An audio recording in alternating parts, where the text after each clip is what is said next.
Deus em Colossenses, capítulo 3.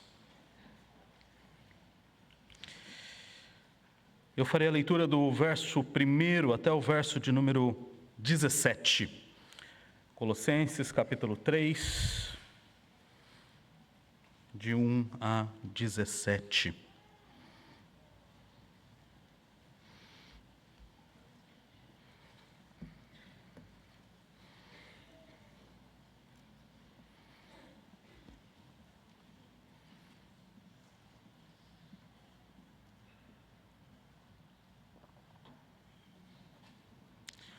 A palavra do Senhor nos diz assim, Colossenses capítulo 3, a partir do verso 1.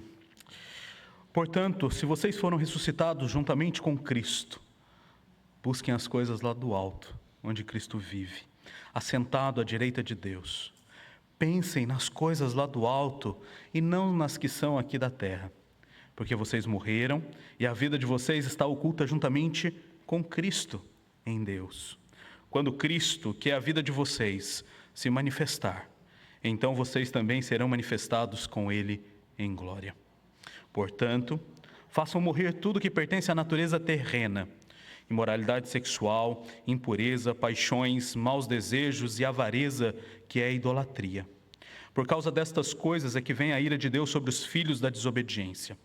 Vocês também andaram nestas mesmas coisas no passado, quando viviam nelas. Agora, porém, abandonem igualmente todas essas coisas: ira, indignação, maldade, blasfêmia, linguagem obscena no falar. Não mintam uns aos outros, uma vez que vocês se despiram da velha natureza com as suas práticas e se revestiram da nova natureza que se renova para o pleno conhecimento, segundo a imagem daquele que a criou. Aqui não pode haver mais grego e judeu, circuncisão e incircuncisão, bárbaro, cita, escravo, livre, mas Cristo é tudo e está em todos. Portanto, como eleitos de Deus, santos e amados, revistam-se de profunda compaixão, de bondade, de humildade, de mansidão, de paciência. Suportem-se uns aos outros e perdoem-se mutuamente, caso alguém tenha motivo de queixa contra outra pessoa. Assim como o Senhor perdoou vocês, perdoem também uns aos outros. Acima de tudo isso, porém, esteja o amor, que é o vínculo da perfeição. Que a paz de Cristo seja o árbitro no coração de vocês, pois foi para esta paz que vocês foram chamados em um só corpo. E sejam agradecidos.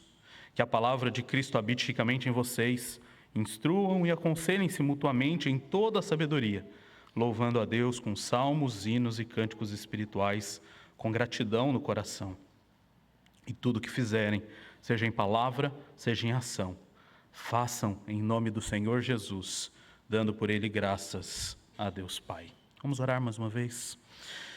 Pai, nós te agradecemos pelo privilégio que o Senhor nos dá de livremente podermos louvar ao Senhor, erguer as nossas vozes clamando em oração ao Senhor, e nesse momento do nosso culto, ouvirmos a Tua palavra. Pai, nós queremos clamar a Ti que nos dê graça e misericórdia, que a Tua palavra, ó Pai, que reconhecemos que é viva e eficaz, encontre morada no coração e na mente dos Teus servos, para que a vida deles possam ser transformadas dia a dia, à semelhança, à moldura do Teu Filho amado Jesus Cristo. Pai, dê-nos apreensão, dê-nos sabedoria, dê-nos entendimento, e que as palavras dos meus lábios e o meditar do meu coração sejam agradáveis na Tua presença, Senhor meu, rocha minha. Amém.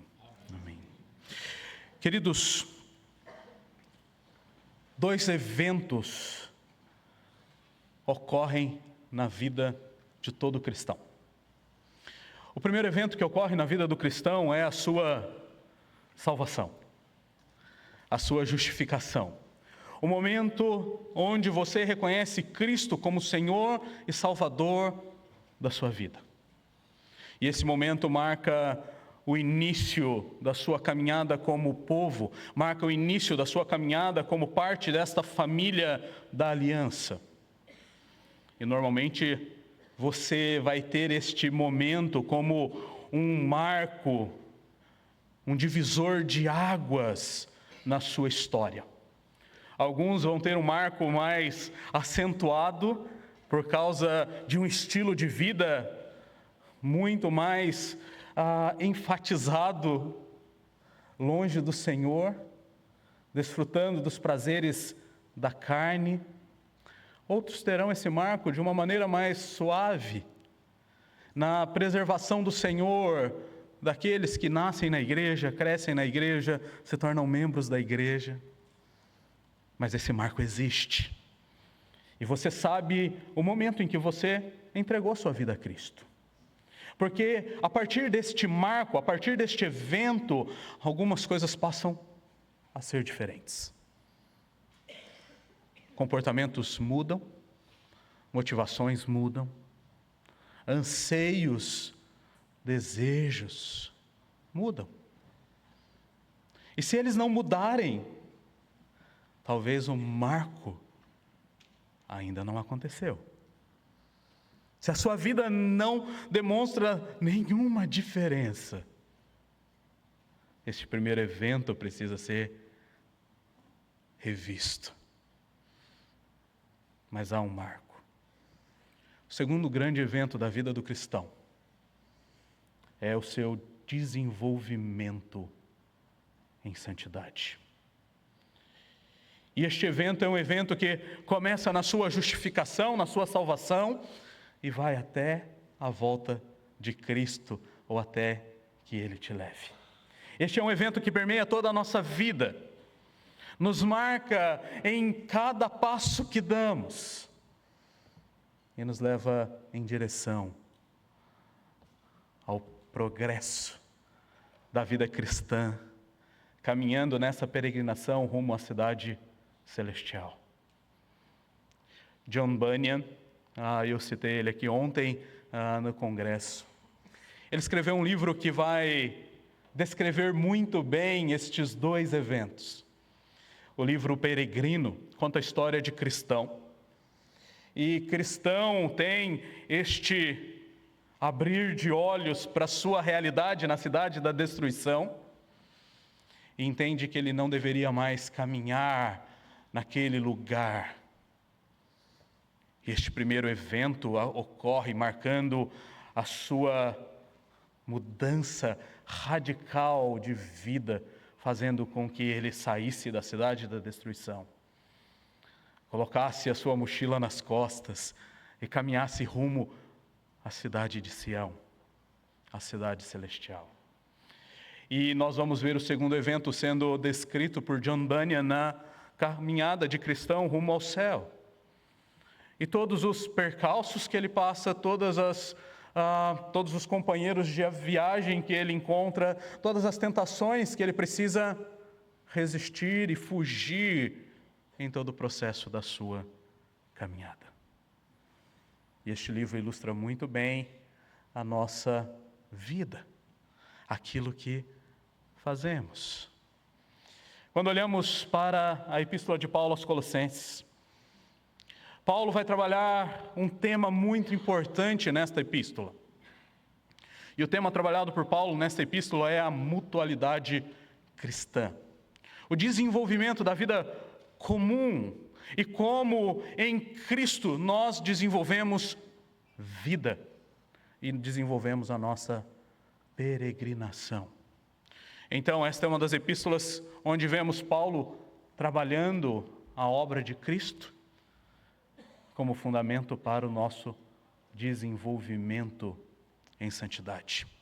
E quando chegamos aqui no capítulo 3, no capítulo que nós acabamos de ler, nós vamos ter 3 aspectos sendo descritos aqui por Paulo sobre o desenvolvimento da vida de santidade.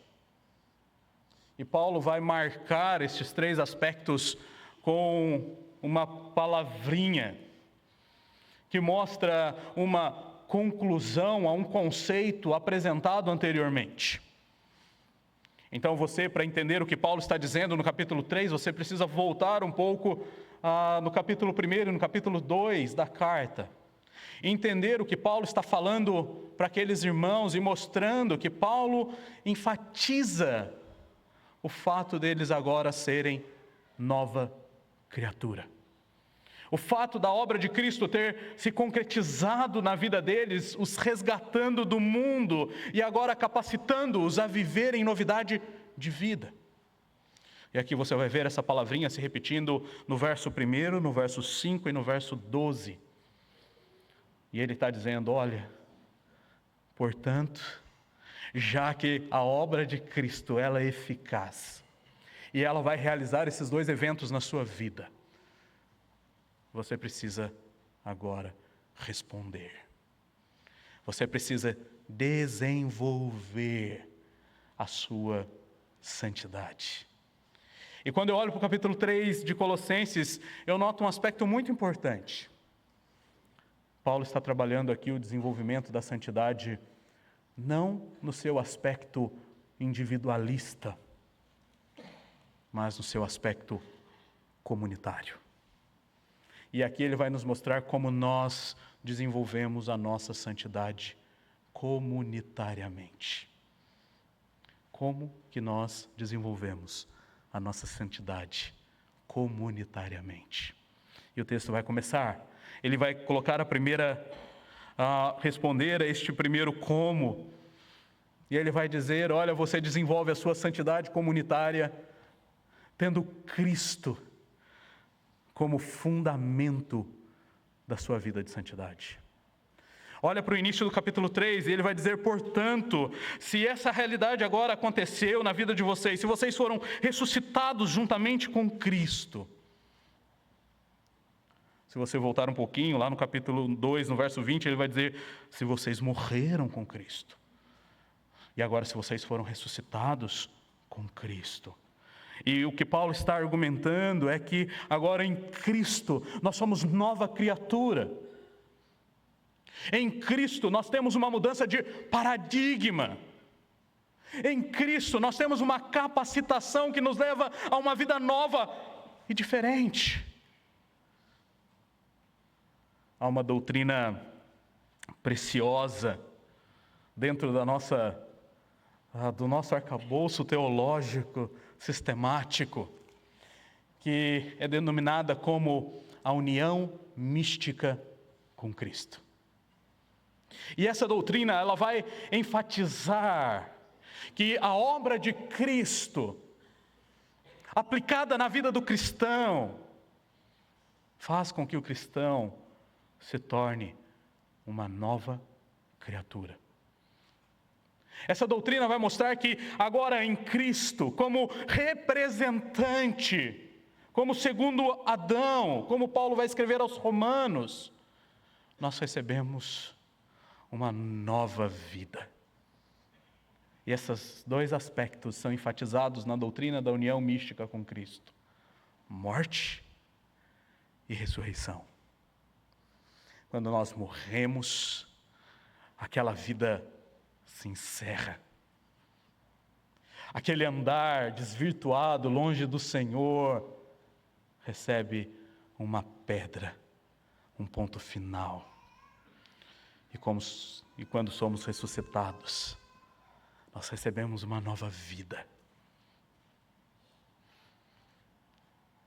É muito comum você ver pessoas que passaram pelo vale da sombra da morte, passaram por situações que viram a sua vida se esvair. Ao se recuperarem, pela graça de Deus, elas vão dizer: agora eu tenho uma segunda chance, uma nova vida. Há pessoas que comemoram 1, 2 aniversários, há o aniversário de nascimento e há o aniversário da sua ressurreição.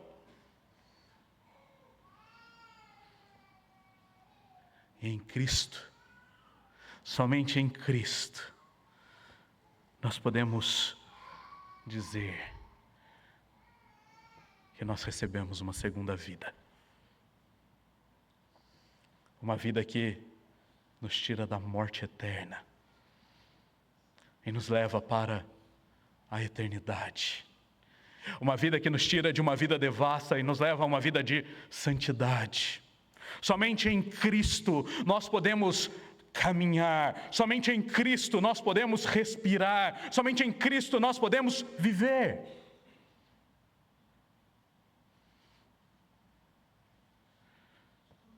E Paulo vai dizer que esta vida em Cristo agora deve mudar a nossa percepção da realidade.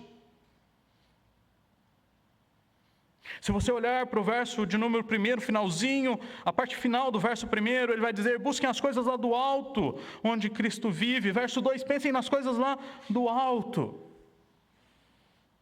Queridos, graças à nossa união com Cristo, nós mudamos a nossa percepção da vida. Nós somos chamados a viver, pensando e buscando algo além daquilo que nós vemos, daquilo que nós tocamos. Se você parar e fazer uma análise fria da sua vida, provavelmente você vai chegar à conclusão de que todos os problemas, de que todos os sofrimentos, de que toda a sua ansiedade, angústia, se desenvolvem, tomam conta da sua mente, do seu coração, porque você não pensa nas coisas lá do alto e não busca as coisas lá do alto. Elas se desenvolvem porque você está preso às coisas terrenas, às circunstâncias terrenas.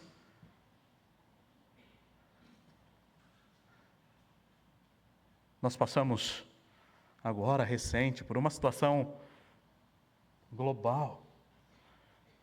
E quantas pessoas, ao se depararem com a realidade do fim, da proximidade da morte, se desesperaram, se angustiaram, passaram a tomar medicações, porque não conseguiam dormir, não conseguiam comer, não conseguiam trabalhar, se isolaram,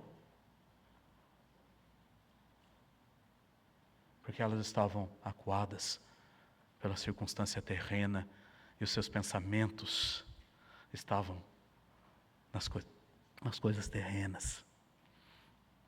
Quantas pessoas se veem afundadas em dívidas, perdendo seus relacionamentos, seus casamentos, porque buscam as coisas terrenas ao invés das coisas celestiais. Buscam ter mais e mais dinheiro, buscam ter mais e mais posses, buscam ter mais e mais poder, buscam ter mais e mais atividades. E uma das coisas mais admiradas e exaltadas é, muitas vezes, uma agenda cheia de coisas terrenas são buscadas. E nós nos esquecemos que estamos em Cristo. E em Cristo nós somos chamados para pensarmos nas coisas lá do alto e buscarmos as coisas lá do alto. Se você abrir a sua Bíblia em Mateus, no capítulo 6, você vai se deparar com essa realidade, Cristo expondo essa realidade lá no Sermão do Monte. E se você olhar para o texto, lá no verso 19, ele começa a falar dessa disposição de buscar as coisas terrenas e como as coisas terrenas nos escravizam. E ele chega no verso 24 e vai dizer assim: olha, vocês não podem servir a dois senhores. Porque se vocês servirem a dois senhores, vocês vão agradar um e aborrecer o outro, e vice-versa. E ele vai apresentar uma realidade que todos nós enfrentamos em alguma medida. E ele vai dizer assim: não andeis ansiosos por coisa alguma. Não andeis ansiosos pelo que você vai comer, pelo que você vai beber e pelo que você vai vestir. E ele vai ali descrever nesse texto dois exemplos belos. E eu fico imaginando Cristo sentado com seus discípulos, próximos. O texto diz que uma multidão chegava perto, estava perto. E provavelmente Cristo faz alguns gestos enquanto prega este sermão, e ele olha para os seus discípulos e fala para os seus discípulos assim: olha para o céu. Vocês estão vendo esses pássaros? Eles não fiam, eles não trabalham, eles não têm galpões onde guardam seus mantimentos, mas nenhum deles morre de fome. Provavelmente a sua mão desce e aponta para os lírios do campo. E ele vai dizer que nem mesmo Salomão, em toda a sua glória, se vestiu como um destes lírios. E ele vai dizer: é Deus quem os veste, mesmo que por um breve período de tempo, porque eles são apanhados e lançados no forno.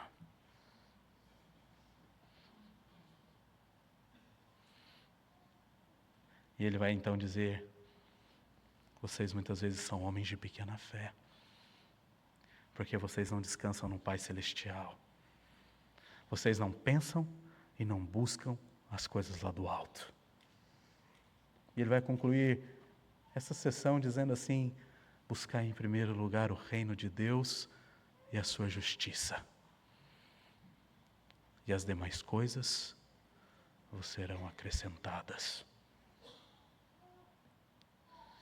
Queridos, em Cristo há uma mudança da percepção da vida.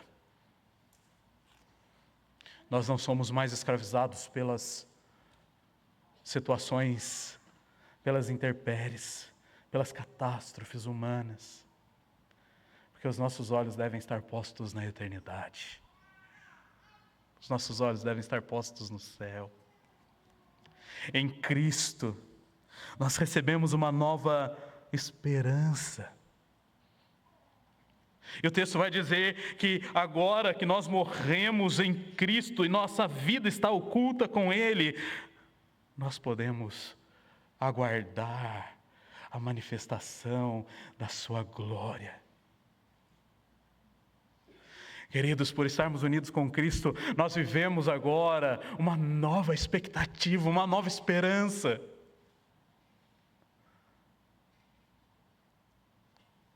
E Paulo vai desenvolver isso em quase todas as suas epístolas. Esse clamor urgente para alimentarmos a esperança de que Cristo vai voltar e de vivermos a nossa vida alimentados pela expectativa da volta do nosso Redentor, esperando a manifestação da sua glória, porque na manifestação da sua glória nós também seremos manifestados com Ele e nós desfrutaremos da vida eterna.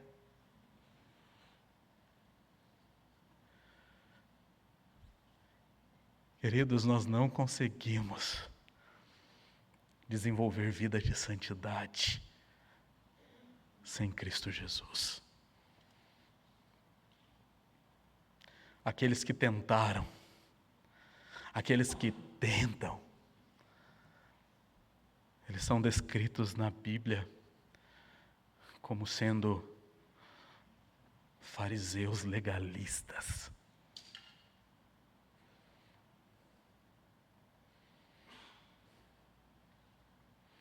Sem Cristo, não há desenvolvimento de vida de santidade. Sem Cristo, nós não podemos desenvolver vida de santidade comunitária, porque em Cristo nós somos feitos um e um só corpo. Se você olhar lá para o verso de número 10 e 11, você vai ver Paulo trabalhando este conceito.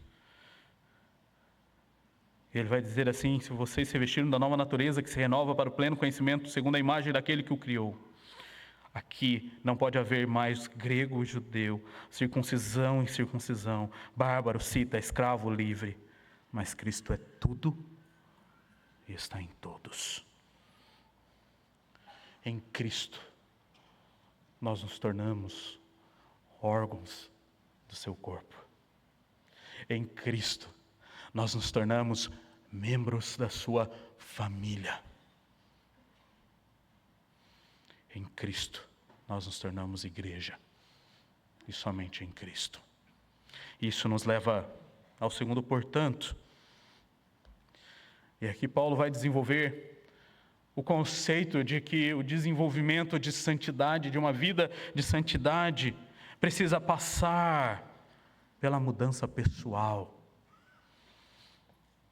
E a partir do verso de número 5, Paulo então vai trabalhar o segundo portanto, e ele diz: portanto, façam morrer tudo que pertence à natureza terrena. Tudo que faz parte deste padrão de vida que foi iniciado e desenvolvido pelo primeiro Adão. Um padrão pecaminoso, um padrão que nos afasta do relacionamento com Deus, nos afasta do relacionamento uns com os outros, que nos afasta do relacionamento com a criação. Ele precisa ser mudado. Ele precisa ser abandonado. E a ideia de fazer morrer é você exatamente fazer uma amputação radical. É algo que não pode mais fazer parte da sua vida. E Paulo desenvolve o argumento aqui, mostrando este processo de mudança, caminhando da parte interna do homem, daquilo que a Escritura vai chamar e trabalhar, usando algumas metáforas, e eu gosto de usar principalmente a metáfora do coração, para a parte externa, para as ações, para as reações. E Paulo então começa a trabalhar essas motivações, e ele vai dizer: olha, fuja da imoralidade sexual, dos desejos que vão corromper a sua vida sexual. Ele vai dizer: olha, fuja das impurezas, das paixões, dos maus desejos, da avareza. Tudo aquilo que o teu coração vai maquinar. Tudo aquilo que você vai estabelecer como desejo, como alvo de cobiça. Que te afasta dos padrões do Senhor. Uma mudança interna precisa ocorrer em nós.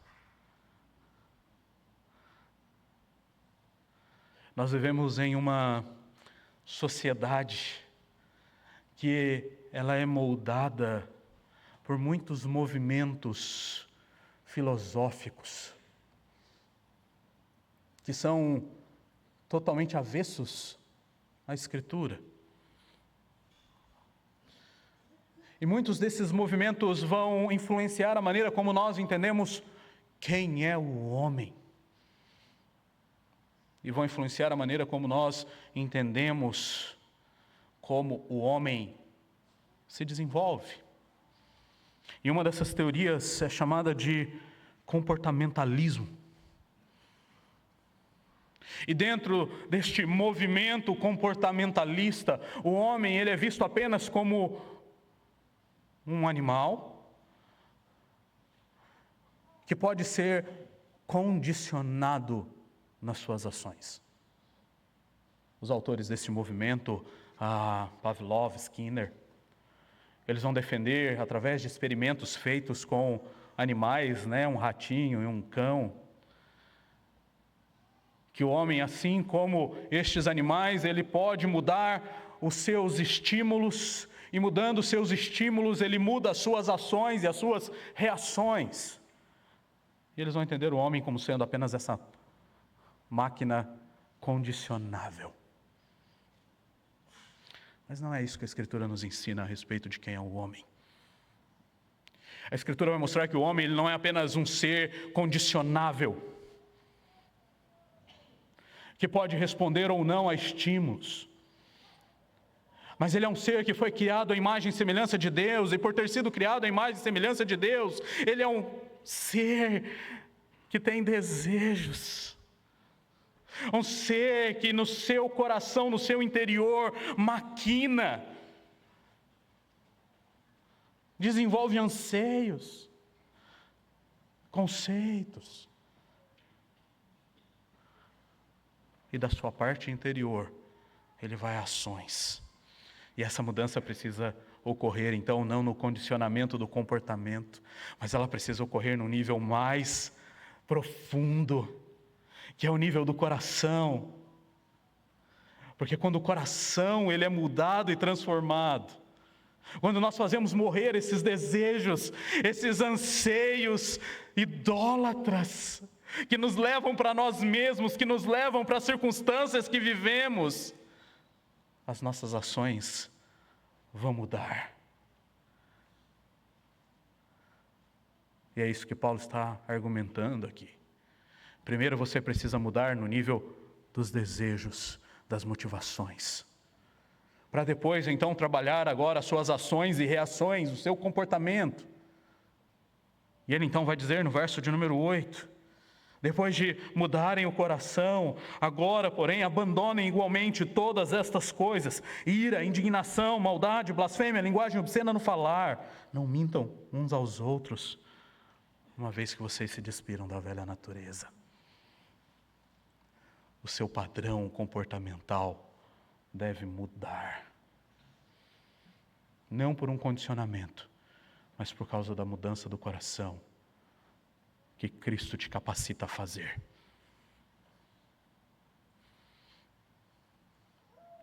Você precisa ser reconhecido nas suas ações, nas suas palavras, como alguém que é nova criatura.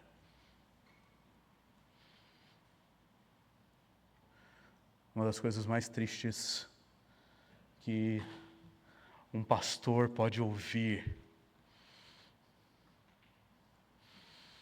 e eu acho que o pastor Cláudio concordará comigo, é quando você conhece pessoas que se relacionam com a sua ovelha, com o membro da sua igreja, e essas pessoas olham e dizem assim: não sabia que ela era cristã. Eu não sabia que ela era da sua igreja. O que isso mostra? Não há mudança.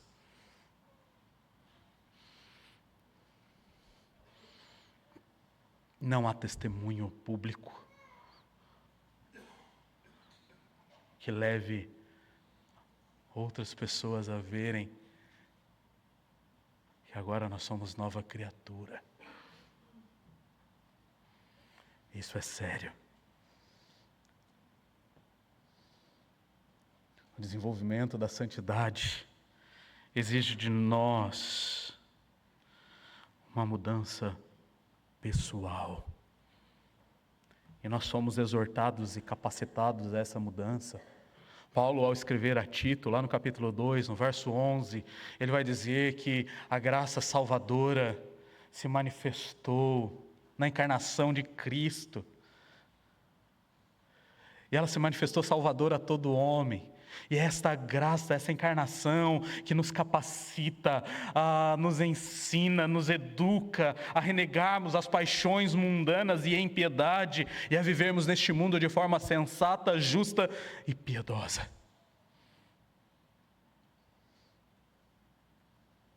Precisa haver mudança pessoal. Mas ele continua. E o terceiro, portanto, se encontra no verso de número 12. E Paulo vai argumentar aqui que agora que nós lutamos e vivemos nesse novo revestimento, nós passamos a desenvolver vida de santidade comunitária. Vida de santidade que expressa a nossa mutualidade. Paulo agora para de falar para o indivíduo, para a pessoa, e ele volta os seus olhos para toda a comunidade. E ele inclui toda a comunidade neste novo revestimento, nesta nova vida. Provavelmente, assim como eu, você que cresceu na igreja, e você que chegou na igreja depois, mas principalmente você que cresceu na igreja, foi ensinado que vida de santidade se desenvolve de duas maneiras. Até um cânticozinho muito antigo, que nas minhas pesquisas eu não consegui encontrar a sua origem e autoria. Então, se os irmãos souberem, por favor, me falem depois. Mas em todo esse período é enfatizado, e foi enfatizado, que eu desenvolvo vida de santidade orando e lendo a Bíblia. E é melhor eu não cantar aqui, pastor, porque não vou conseguir. Mas o cânticozinho diz assim: leia a Bíblia e faça a oração, se quiser crescer. A segunda parte do cânticozinho diz assim: quem não ora e a Bíblia não lê, na minha versão diz, diminuirá, não crescerá. Livros e livros. Na minha pesquisa já cataloguei 27 livros de santidade, sobre santidade, que falam que o desenvolvimento de santidade é individual. E, queridos, quando eu olho para a Escritura, quando eu olho para o desenvolvimento da história da redenção, o desenvolvimento do povo de Deus, eu chego à conclusão de que este é apenas um lado da moeda chamada santidade. Importante, necessário, precisa acontecer, porque se não acontecer, nós não conheceremos o nosso Salvador e nós não viveremos uma vida de devoção a Deus. Mas uma moeda, para ser considerada uma moeda de valor útil, ela tem um outro lado. E o outro lado é a comunidade. Nós somos chamados para sermos um corpo. Nós somos chamados para sermos uma família. Nós somos chamados para sermos parte de um povo. Não há vida de santidade fora do corpo. Não há vida de santidade fora do corpo. Não há vida de santidade fora da família, fora do povo. E a minha ilustração para isso é muito simples. Você pode fazer isso para o culto da noite. Temos alguns médicos na igreja que vão te ajudar depois. Depois do almoço hoje, você pega a faca que você estiver usando para cortar carne, corta só o mindinho. Não precisa cortar muita coisa não, só o mindinho. Deixa ele em casa e vem para o culto à noite. Se você tiver uma câmera, coloca lá nesse mindinho, e a hora que você estiver aqui na igreja, você tenta mexer o mindinho que está lá na tua casa. Você não vai conseguir. Já adianto para você, tá? Mas a grande questão é que, o que vai acontecer com esse mindinho fora do corpo? Médicos, me ajudem. O que acontece com um membro do corpo que foi amputado do corpo, está fora do corpo? Ele morre. Ele vai necrosar. Tanto que para fazer um enxerto de um órgão que vai ser amputado do corpo, há um tempo limite.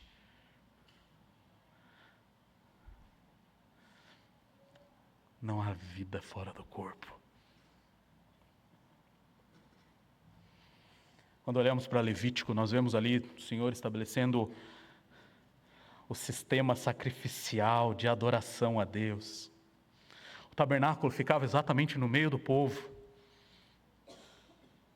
E quando o Senhor vai estabelecer as leis, uma das características das proibições de Deus quanto ao viver de santidade do povo, as cláusulas de impureza, elas eram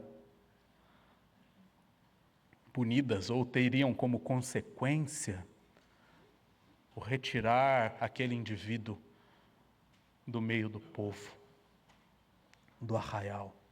Todos aqueles que estavam ali debaixo de algum dos itens da que eram considerados impuros. Eles precisavam sair do arraial para que eles não contaminassem o povo.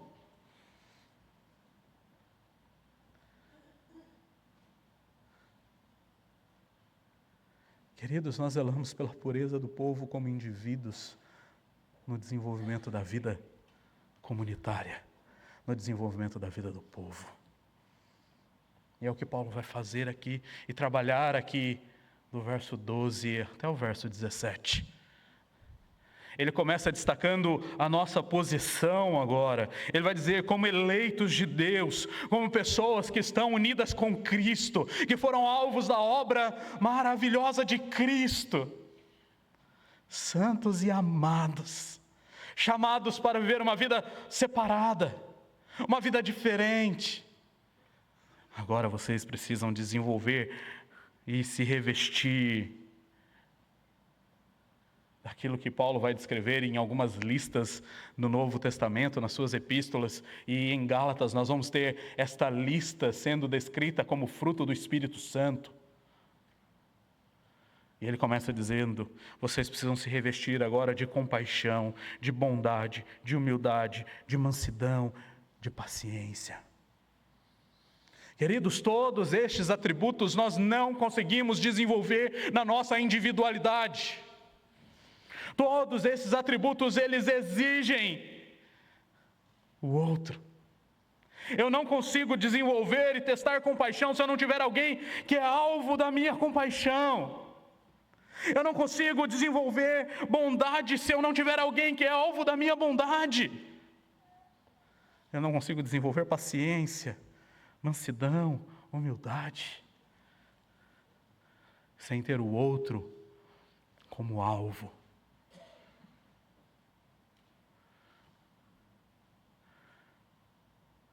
O desenvolvimento da vida de santidade não é apenas você fazer morrer coisas que não são agradáveis ao Senhor, mas é um processo onde eu faço morrer, onde eu vou me despir, mas eu vou agora fazer viver, e vou me revestir, eu vou substituir estas coisas com um andar em novidade de vida.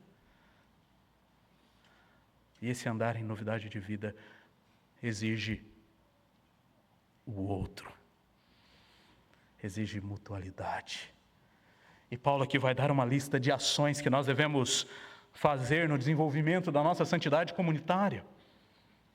Ele vai dizer que enquanto desenvolvemos santidade comunitária, nós em Cristo devemos suportar uns aos outros. E aqueles que estavam aqui ontem no completo já ouviram eu dizer isso. Suportar aqui não é você ser um pedestal ou ser um apoio para o seu irmão. A expressão aqui, suportar, ela trabalha exatamente o outro sentido desta palavra, que é o sentido de tolerar, de ter disposição de caminhar com aquele que é um pecador miserável e que muitas vezes vai pecar contra mim. Aquela pessoa que você olha e provavelmente vai vir nomes na sua cabeça e você fala assim: nossa, essa pessoa é muito difícil. Nossa, essa pessoa é muito chata. Essa pessoa é uma murmuradora, uma fofoqueira. E você é chamado para caminhar com essa pessoa. Você é chamado para perdoar. Quando este irmão que caminha ao seu lado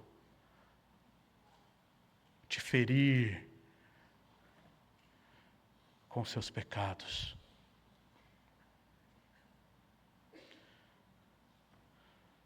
Eu tive uma professora de matemática que ela ilustrava muito bem o relacionamento entre duas pessoas com o seguinte exemplo.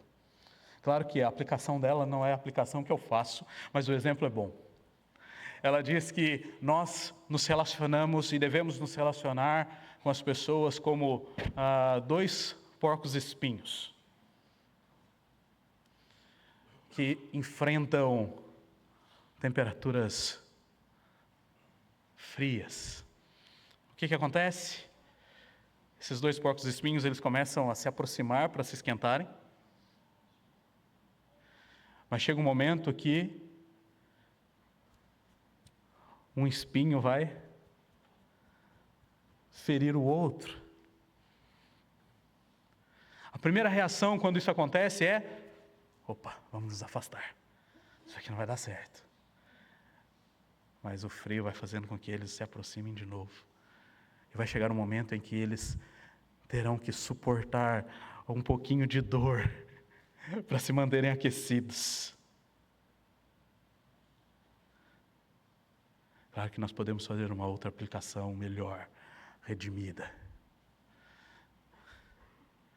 Mas o exemplo não é diferente. Nós somos estes seres cheios de espinhos, que muitas vezes nas nossas manias, nos nossos hábitos, ainda em mudança, ainda em transformação, nesse progresso de vida de santidade, podem ferir o outro, e podemos ser feridos, mas nós somos chamados para suportarmos uns aos outros, para perdoarmos uns aos outros. E o padrão de perdão aqui estabelecido é a nossa união com Cristo. Paulo vai dizer que nós devemos perdoar assim como Cristo nos perdoou. Esse é o padrão. E talvez no desenvolvimento da sua vida cristã, você não vai ser ferido na mesma proporção que você fere a Deus na sua desobediência. No seu andar torto e rebelde. Provavelmente você não vai ser entristecido na mesma medida em que você entristece o Espírito Santo de Deus que habita em você. E Deus te perdoa. Jerry Bridges, um dos meus autores favoritos, ele tem uma expressão, uma definição do que é graça. E ele vai dizer que graça é o ato de Deus amar pessoas que não são amáveis. Mas por causa do elemento Cristo na equação, nós somos perdoados. E a pergunta é: por que nós não conseguimos suportar o meu irmão e não conseguimos perdoar o meu irmão? Nós não desenvolvemos vida de santidade se não houver perdão. Mas o texto ele vai continuar e ele vai mostrar que nós desenvolvemos a santidade comunitária, a santidade mútua, vivendo em obediência, amando uns aos outros. Quando Cristo, questionado pelos escribas, ali num teste rápido, registrado pelos evangelhos, sobre qual seria o maior dos mandamentos, Cristo resume dizendo: ame a Deus acima de todas as coisas e ame o seu próximo. Não há um terceiro mandamento, tá? Ame a si mesmo. Não há o terceiro mandamento. São 2 mandamentos. Ame a Deus acima de todas as coisas e ame o próximo. Queridos, nós não desenvolvemos vida de santidade se nós não temos disposição de amar os nossos irmãos. E quando nós olhamos para o amor de Cristo que nos une, que é o vínculo da nossa união, nós encontramos um amor sacrificial, um amor de servo. Um amor que se manifesta numa cruz.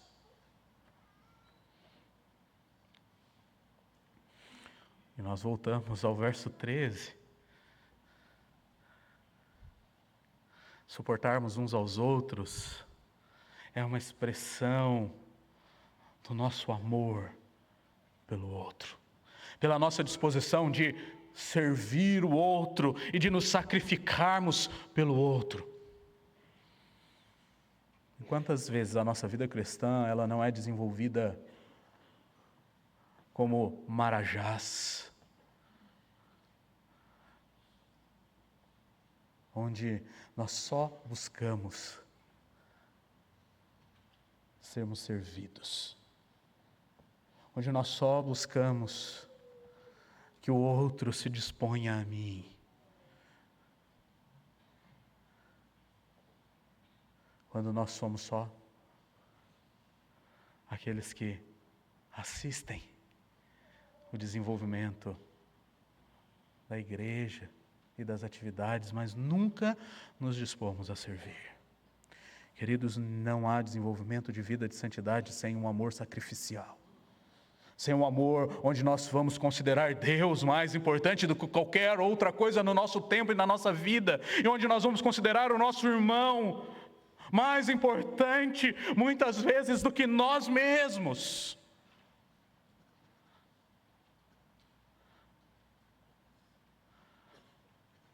E é darmos o nosso tempo, é darmos o que temos recebido do Senhor, é compartilharmos intencionalmente de um serviço ativo uns para com os outros. Cristo, ao ser indagado por 2 dos seus discípulos sobre onde eles iriam se assentar nos céus, Tiago e João olham e dizem assim: Senhor, promete uma coisa para nós? Lá em Marcos 10. Eu posso me assentar à direita e ele à esquerda, mostrando aqui que nós somos os seus favoritos e nós temos autoridade sobre os demais? E o que o Senhor Jesus responde a eles? Vocês não entenderam nada ainda, né?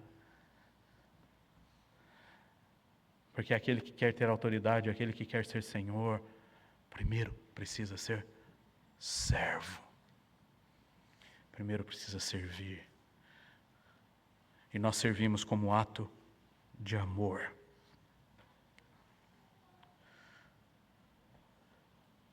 Paulo ainda vai dizer que nós desenvolvemos a nossa vida de santidade comunitária esforçando para mantermos a paz. Ele escreve aos Romanos dizendo assim: olha, no que depender de vocês, tenham paz para com todos.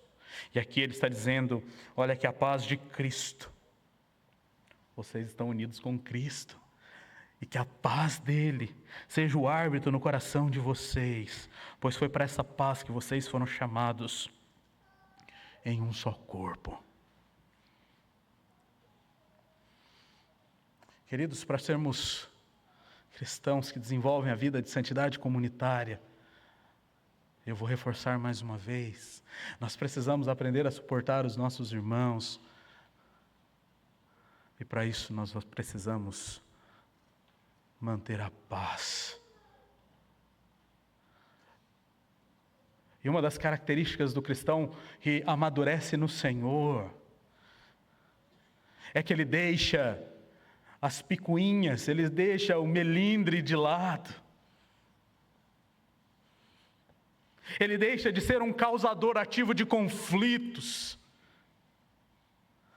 E ele passa a ser um pacificador. Ele passa a ser alguém que busca a restauração da paz. E esse processo é um processo ativo que nós devemos viver na vida da igreja como sinal do nosso desenvolvimento de santidade. Nós somos chamados para sermos pacificadores e não pacifistas. Um pacifista, ele é passivo. Ele vive no argumento que haja paz, mas ele não se esforça para manter a paz. E o pacificador é ativo. No que depende dele, ele não cria conflitos, E os conflitos que são criados por causa da nossa realidade de vivermos num mundo caído, eles são rapidamente resolvidos e pacificados com o perdão na demonstração do amor. E Paulo continua. E ele vai dizer que a nossa união com Cristo deve nos levar a vivermos aquilo que Cristo ensinou. A vivermos obedientes à grande comissão de Cristo, onde Cristo nos instrui, onde Cristo nos ordena a ensinarmos aqueles que nós fazemos como discípulos, tudo aquilo que Ele nos ordenou. E o texto está dizendo que a palavra de Cristo, que os ensinamentos de Cristo, que a sabedoria de Cristo habite ricamente em você. Por isso que eu disse que nós precisamos do outro lado da moeda. Leia a Bíblia e faça oração. Nós precisamos saber o que Cristo nos ensinou. Nós precisamos saber qual é o padrão que nós precisamos viver. E esse padrão vai nos levar a duas ações. A palavra de Cristo habitando em nós não nos leva como uma pérola para dentro de uma ostra fechada. Mas quando a palavra de Cristo habita em nós, ela nos leva para fora. E o texto vai dizer que nós então somos levados a uma ação onde nós iremos instruir. Nós iremos intencionalmente ensinar aqueles que caminham ao nosso lado a palavra de Cristo. Nós iremos ensinar. Nós iremos discipular. Nós iremos ajudar o outro na maneira como ele deve andar. E o texto diz que nós iremos aconselhar. É responsabilidade da igreja o cuidado mútuo. É responsabilidade da igreja observar aqueles que sofrem e caminhar com os que sofrem. É responsabilidade da igreja advertir, repreender aqueles que estão andando de forma desordenada. Paulo vai dizer isso aos Tessalonicenses, lá no capítulo 5, verso 14. Ele vai dizer assim: admoeste aqueles que andam de forma insubmissa. O autor de Hebreus, lá no capítulo 10, vai dizer: olha, repreenda aquele que está deixando a vida cultica da igreja. Repreenda-o, exorte-o a viver a vida comum, a não deixar de congregar, como é costume de alguns. Ao escrever aos Gálatas, lá no capítulo 6, Paulo vai dizer assim: vocês que são espirituais, precisam exortar, precisam repreender aqueles que estão vivendo longe do Senhor com espírito de brandura.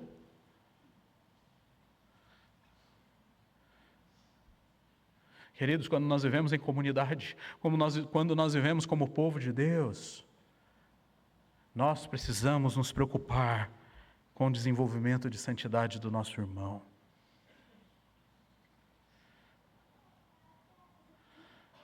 Eu costumo dizer que um conceito cultural se tornou verdade dentro da igreja e faz com que a igreja sofra.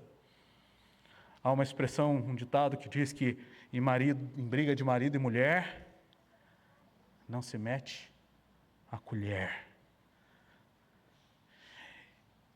E por causa dessa e de outras expressões, nós passamos a viver a vida cristã de forma passiva, e nós deixamos que práticas pecaminosas, que pessoas vivendo de forma indissoluta, pessoas vivendo de maneira rebelde, entregue aos prazeres da carne, vivam no meio da comunidade sem serem aconselhadas, sem serem repreendidas. Isso vai afetar todo o corpo. Todo o corpo. um outro exercício para você. Você pode escolher se você vai fazer antes do almoço, antes de cortar o mindinho e fazer o teste para o culto da noite, ou depois. E esse exemplo é só para ilustrar como o corpo está conectado. E aplicar isso à metáfora da igreja, à nossa conexão como igreja. Provavelmente você tem um móvel na sua casa. Uma cama, um buffet, uma cadeira, uma mesa, um sofá, que tem uma quina. Você vai pegar um órgão bem pequenininho do seu corpo, que você não usa para nada, chamado mindinho do pé. Você escolhe o direito ou o esquerdo, sua preferência. E você vai pegar esse móvel e vai passar por ele e vai fazer assim, descalço, tá? E ao fazer isso, você vai dizer para a sua mente, para o seu corpo, não aconteceu nada, não está doendo. E eu quero ver se você vai conseguir fazer isso. A mínima coisa, o órgão mais pequeno que seja dentro do corpo, quando ele está vivendo em pecado, quando ele está vivendo em sofrimento, ele afeta todo o corpo. E nós somos chamados para cuidarmos, nós somos chamados para aconselharmos uns aos outros. Fundamentados na sabedoria, e o uso da palavra sabedoria aqui se refere a Cristo, aos ensinamentos de Cristo. Não é da sua cabeça e dos seus padrões, mas você vai aconselhar uns aos outros fundamentados na palavra, em Cristo, nos padrões estabelecidos por Deus. Eu caminho para a minha conclusão. O texto conclui dizendo que para desenvolvermos vida de santidade comunitária, nós precisamos viver uma vida ativa de adoração ao Senhor. E ele vai dizer, olha, vocês vão fazer agora isso como novas criaturas, adorando e louvando a Deus com salmos e cânticos e hinos espirituais. Queridos, nós não desenvolvemos vida de santidade comunitária se nós não estivermos aqui, reunidos como povo de Deus para adorar o Deus vivo e verdadeiro. Nós não desenvolvemos vida de santidade comunitária se nós não temos disposição de estarmos na igreja, cultuando ao Senhor como povo, demonstrando a nossa unidade em Cristo. Este é o momento mais importante da sua vida. Esse é o momento mais importante da sua semana. Esse é o momento mais importante na sua agenda.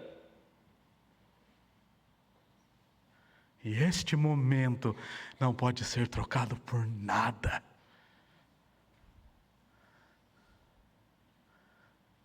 Não pode ser trocado por nada. E você deve zelar por isso. Você deve zelar pelo culto ao Senhor, pela adoração comunitária. Porque Cristo te faz nova criatura para adorá-lo, para fazer tudo com ações de graças. E o Salmo 100 vai ilustrar muito bem esse momento. Ele vai dizer que nós entramos e devemos entrar nos átrios do Senhor com ações de graças, entoando hinos de louvor, porque Deus nos salvou por meio de Cristo Jesus. Então o que você vai fazer? Seja ativo no desenvolvimento da vida de santidade. Seja ativo no seu dia a dia em lembrar-se que você não é mais um indivíduo individualista, mas agora você é um ser que vive a sua vida fundamentada em Cristo. Paulo vai dizer isso lá no capítulo 2, no verso 7. Você agora está enraizado em Cristo e deve ser edificado nele e confirmados nele, crescendo em ações de graças. Não deixe essa verdade se perder na sua vida. Não deixe os seus olhos serem postos em outro lugar, senão em Cristo Jesus, morto e ressurreto, que está à direita de Deus Pai, de onde há de vir para nos buscar. E seja ativo no desenvolvimento da sua vida de santidade pessoal. Faça morrer a sua natureza terrena. Seja zeloso pela sua vida de devoção ao Senhor, pela sua vida de piedade. E desenvolva a sua santidade como corpo, como família, como povo de Deus que você é, para que o nome de Deus seja glorificado, para que juntos possamos testemunhar da obra do nosso Redentor, para que juntos possamos ajudar um ao outro a viver a viva esperança da volta de Cristo Jesus. Amém.